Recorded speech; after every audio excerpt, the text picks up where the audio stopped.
Narrative తీసుకొచ్చారు. నేను press meet పెట్టి కూడా చెప్పడం జరిగింది, పలానా భూమి కోసము పలానా చోట పలానా భూమి ఉంది, వాల్యుబుల్ ల్యాండ్, దీనికోసం ఇలా చేశారని మీరు ఉండాలి కదా. భూమి చూపించమంటే కూడా ఇప్పటి వరకు ఎక్కడా లేదు, కానీ ఆరోపణలు చేస్తూనే ఉన్నారు. వాస్తవాలు చూస్తే అక్కడ గౌతమ్ తేజ్ అనే పిల్లోడు పనిచేస్తా ఉన్నాడు ఆర్డీఓ ఆఫీస్లో. వాళ్ళ తల్లిదండ్రులు ప్రెస్లో మాట్లాడారు. అతన్ని అరెస్ట్ చేసినప్పుడు వాళ్ళ తల్లిదండ్రులు ప్రెస్లో మాట్లాడారు. వాళ్ళ తండ్రి పేరు యతిరాజ్ నాయుడు అనుకుంటాను. మేము మా కుటుంబం అంతా టీడీపీ సింపథైజర్స్, చంద్రబాబు నాయుడు మాకు బంధువు కూడా అవుతారు, మా పిల్లోడిని అన్యాయంగా అరెస్ట్ చేశారని చెప్పి మాట్లాడారు. మరి ఇన్వెస్టిగేషన్ అంతా కూడా చేసి అన్ని కూడా చేసి ఇప్పటి వరకు ఏం తేల్చారంటే ఏమీ లేదు. ఎందుకంటే అక్కడ భూములే లేదు, అఫిడవిట్లో ఉండేది కాకుండా ఏదున్నా భూమి చూపిమంటే చూపించే పరిస్థితి లేదు. ఇంకా కూడా ముఖ్యమైన విషయం ఏమంటే, మామూలుగా కరుడు కట్టిన నేరస్తులు, కరుడు కట్టిన తీవ్రవాదులకు పాలిగ్రాఫ్ టెస్ట్ చేస్తారు, అంటే సత్యశోధన పరీక్ష చేస్తారు. సో నిజం వాళ్ళు చెప్పడం లేదు కాబట్టి అట్లాంటి ఆ పరీక్షలో ఖచ్చితంగా వాళ్ళ నిజం చెప్తున్నారో అబద్ధం చెప్తారో తెలుస్తుంది. ఇదే అతనికి కోర్టులో సబ్మిట్ చేసిన డాక్యుమెంట్ ఇది. పాలిగ్రాఫ్ టెస్ట్, లై డిటెక్షన్ టెస్ట్ ఎవరైతే ఆర్డీఓ ఆఫీస్లో పనిచేశాడో అతని దగ్గర పెట్టారు. ఆ గౌతమ్ తేజ్ అనే పిల్లోడు son of G Yathiraj Naidu అని.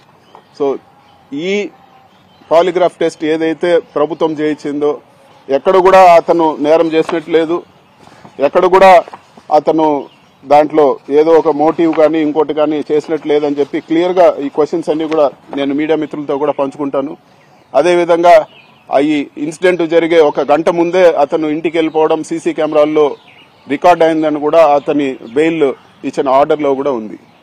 మరి ఇలాంటి ఒక విషయాన్ని తీసుకొచ్చి ఒక కట్టుకథ అల్లి ఏదో జరిగిపోయిందని చెప్పి నెలలు నడిపి ఏదో చేస్తామని చెప్పి అక్కడికి డీజీపీని హెలికాప్టర్లో పంపించడము, రెవెన్యూ సెక్రటరీ రావడము, దాని గురించి మంత్రులు మాట్లాడడము, చంద్రబాబు నాయుడు గారే పలుమార్లు మాట్లాడడము, ఇన్ని కూడా ఏదో ఒక డైవర్షన్ టాక్టిక్స్. అడ్మినిస్ట్రేషన్ వదిలేసి వాళ్ళు ఈరోజు ప్రజలకు ఏదైతే జవాబుదారీగా ఉన్నారో సూపర్ 6 కానీ ఇంకోటి కానీ ఇవన్నీ కూడా వదిలేసి ఇవన్నీ కూడా డైవర్షన్ లో భాగమే అని చెప్పి కూడా చెప్తాను. ఆ రోజు మరి నేను ప్రెస్ మీట్ పెట్టి చెప్పని తప్పని ఈ రోజు అదే ఈ రోజు ఇన్వెస్టిగేషన్ లో కూడా అదే తేలిందని చెప్పి కూడా నేను తెలియజేస్తా ఉన్నాను. అదేవిధంగా నేను ఇంకొకటి ఈ ప్రభుత్వాన్ని అడుగుతా ఉన్నాను.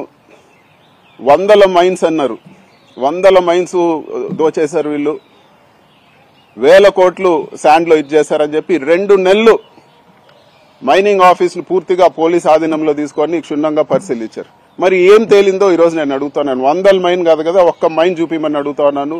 మరి ఈ 1000 కోట్ల డబ్బులు ఎక్కడ పోయాయి? ఇవన్నీ కూడా ఒక మనిషిని దెబ్బతీసేదానికి, రాజకీయంగా దెబ్బతీసేదానికి ఇవన్నీ కూడా పసలేని ఆరోపణలు అని చెప్పి కూడా నేను తెలియజేస్తా ఉన్నాను. ఇప్పుడు వరకు ఎక్కడ కూడా మేము ప్రెస్ మీట్ పెట్టి అడిగినా కూడా మీరు తెలియలేని పరిస్థితి ఉంది. మైనింగ్ లో ఏం జరిగిందో మేము అడిగినాము. ఇంతవరకు ఒక్క ఆరోపణకైనా మీరు ఎక్కడన్నా ఒక సాక్ష్యం చూపించారా, లేకపోతే ఒక ప్రూవ్ చేశారని చెప్పి కూడా నేను తెలియజేస్తాను. ఇవన్నీ కూడా ఆ రోజే చెప్పాను, ఇవన్నీ కూడా తప్పుడు ఆరోపణలు, ఇవన్నీ కూడా మీరు ప్రూవ్ చేయండి అని చెప్పి. ఇప్పుడు కాదు, ఇంకా ఎన్ని నెలలు తీసుకున్నా, ఎన్ని సంవత్సరాలు తీసుకున్నా మీరు ఏమీ చేయలేరు, అక్కడ ఏమీ జరగలేదు. ఇవన్నీ కూడా ప్రజలు తెలుసుకోవాల్సిందేమంటే ఇవన్నీ కూడా డైవర్షన్ టాక్టిక్స్, ఒక వైసీపీని దెబ్బతీయాలని, వైసీపీలో నాయకులను దెబ్బతీయాలని, జగన్మోహన్ రెడ్డి గారిని అప్రతిష్ట పాలు చేయాలని చెప్పి ఇట్లాంటివన్నీ కూడా ఆరోపణలు చేస్తున్నారని చెప్పి మనం అర్థం చేసుకోవాలి. ఇంకొక మంత్రి చెప్పాడు రెడ్ శాండర్స్ ఇది చేశారని. మరి నేను ఓపెన్ గా అదే రోజు ఛాలెంజ్ చేసినాను, ప్రూవ్ చేయండి, లేకపోతే మీరు రెడ్ శాండర్ వ్యాపారం మాకు సంబంధమే లేదు, ప్రూవ్ చేయండి, ఉంటే క్షమాపణ చెప్పు అని చెప్పి. ఇప్పుడు వరకు అత్తాపత్తా లేదు, బురద కొట్టడము, మళ్ళీ అడ్రస్ లేకుండా అత్తాపత్తా లేకుండా పోవడం, ఇది ఇక్కడ జరుగుతూ ఉండే పరిస్థితి. అదేవిధంగా నెల ముందు ఆరోపణలు వచ్చినాయి, 75 ఎకరాలు ఫారెస్ట్ ల్యాండ్ మొత్తం ఆక్యుపై చేశారని. నేను ఆ రోజు ఇక్కడే ప్రెస్ మీట్ పెట్టి చెప్పాను, ఈ పేపర్లు కూడా మా డాక్యుమెంట్స్ కూడా చూపించాను. ఇవన్నీ కూడా మా సొంత ల్యాండ్, ఇవన్నీ కూడా 2000 సంవత్సరంలోనే రిజిస్టర్ అయిన ల్యాండ్స్ అని చెప్పి. మరి మేము కోర్టుకు పోవడం జరిగింది, ఈరోజు కలెక్టర్ రిపోర్ట్ ఇవ్వడం జరిగింది. నేను ఆ రోజు ఏదైతే చెప్పానో, నేను ఏదైతే మా ల్యాండ్ డాక్యుమెంట్స్ చూపించానో 75.76 ఏకర్స్ మా కుటుంబ సభ్యులకు ఉందని చెప్పి కలెక్టర్ రిపోర్ట్ లో కూడా అదే ఉందని తేలింది. మరి ఈ రోజు అన్ని రోజులు దుష్ప్రచారం చేసి దానికి ఒక స్టోరీలు నడిపి దానికి డిబేట్లు పెట్టి ఎంత దుష్ప్రచారం చేశారో మళ్ళీ ఈ రోజు నిజం కూడా చెప్పాల్సిన బాధ్యత మీ పైన ఉందా లేదా అని చెప్పి కూడా నేను అడుగుతా ఉన్నాను. ఇట్లాంటి ఆరోపణలు చేస్తూ ప్రజల్ని తప్పుదోవ పట్టించే ప్రయత్నం చేస్తా ఉన్నారు.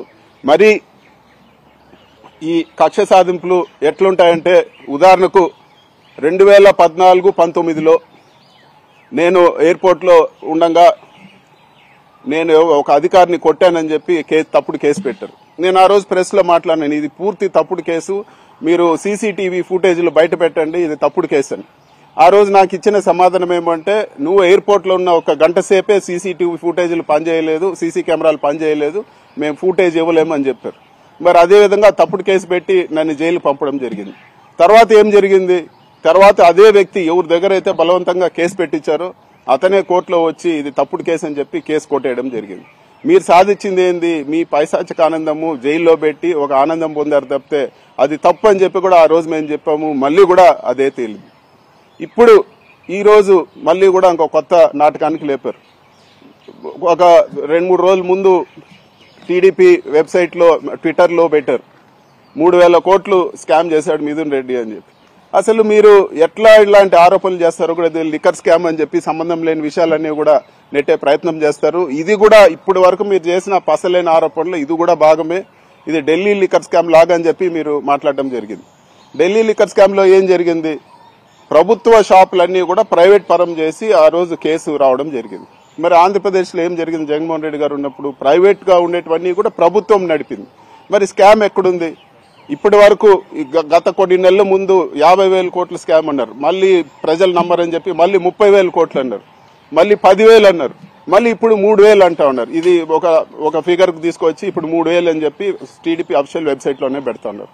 మరి 3,000 కోట్ల రూపాయలు అంటే అది 300 కాదు కదా జోబులో మర్చి పెట్టుకునే దానికి, ఎక్కడుందో చూపిమని చెప్పి కూడా నేను ఈ రోజు డిమాండ్ చేస్తా ఉన్నాను. ఇట్లాంటి తప్పుడు ఆరోపణలు మీరు చేసి ఈ రోజు ప్రజల్ని డైవర్ట్ చేసి ఈ రోజు జగన్మోహన్ రెడ్డి గారిని అదేవిధంగా వైఎస్ఆర్ కాంగ్రెస్ పార్టీని దెబ్బతీసే ప్రయత్నం మాత్రమే అని చెప్పి కూడా నేను తెలియజేస్తా ఉన్నాను. ఒక జగన్మోహన్ రెడ్డి గారు ఒక పెద్ద చెట్టు అయితే మొట్టమొదటిగా కొమ్మలన్నీ నరికి చెట్టు నరికే ప్రయత్నం మీది. పక్కన ఉండే లీడర్లందరినీ కూడా ఎవరైతే పార్టీ గట్టిగా ఉన్నారో వాళ్ళందరినీ దెబ్బతీసే ప్రయత్నం మీరు చేస్తా ఉన్నారని చెప్పి కూడా నేను ఈ రోజు తెలియజేస్తా ఉన్నాను. అదేవిధంగా నేను ఒకటే చెప్పదలుచుకుంటా ఉన్నాను, అందరికీ ఒకే మెడిసిన్ పనిచేయదు. ఏదో కేసులు పెడితే భయపడిపోయి వచ్చి చేతులు కొట్టుకొని మీ దగ్గరకు వచ్చే పరిస్థితి ఉండదు. మీరు ఎంత హరాస్ చేస్తే, మీరు ఎంత ఇబ్బందులు పెడితే ఖచ్చితంగా అంత గట్టిగా రివర్స్ ఫైట్ బ్యాక్ చేస్తామని చెప్పి కూడా నేను ఈ రోజు తెలియజేస్తా ఉన్నాను. ఇట్లాంటి తప్పుడు కేసులు అన్ని కూడా ధైర్యంగా ఎదుర్కొంటాము. ఎక్కడ కూడా మేము తప్పు చేయలేదు కాబట్టి ఎక్కడ తగ్గే ప్రసక్తే ఉండదు, భయపడే ప్రసక్తి ఉండదు అని చెప్పి కూడా నేను తెలియజేస్తాను. న్యాయంగా ఎన్ని దారులున్నాయి అన్ని విధాలా దీన్ని గట్టిగా ఫైట్ చేస్తాము. ఇది పూర్తి తప్పని చెప్పి కూడా త్వరలోనే తేలుతుందని చెప్పి కూడా నేను తెలియజేస్తా ఉన్నాను.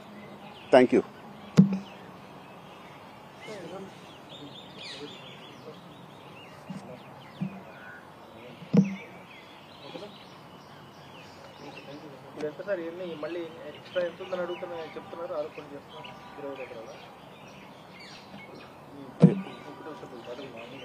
ఇది వరకు ఫారెస్ట్ ల్యాండ్ లో 25 ఎకరాలే ఉంది, 75 లేదు, మిగతా 50 కబ్జా చేశారని చెప్పారు.